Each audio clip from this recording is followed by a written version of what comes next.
చార్మినారంటే చారంటే 4, మినారంటే గోపురాలు. దీనిని heart of Hyderabad అని కూడా అంటారు. ఇప్పుడు చార్మినార్ను అసలెందుకు కట్టారో తెలుసుకుందాం. 1550వ సంవత్సరంలో ఇబ్రహీం కులీ కుతుబ్ షా పరిపాలించేవాడు. గోల్కొండలో జనసంఖ్య పెరిగిపోవడంతో కొత్త నగరాన్ని నిర్మించాలి అనుకున్నాడు.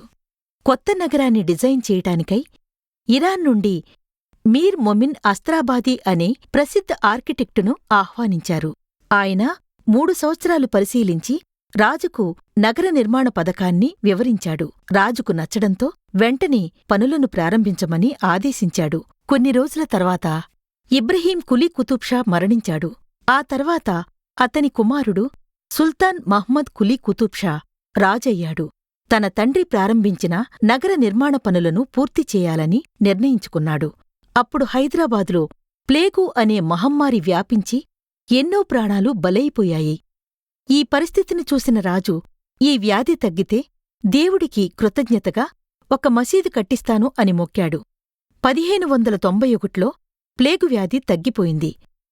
ఆ సంకేతంగా 1592లో ఒక మసీదు నిర్మించాడు. అదే చార్మినార్ ఇప్పటికీ హైదరాబాదుకు గుర్తుగా నిలుస్తోంది.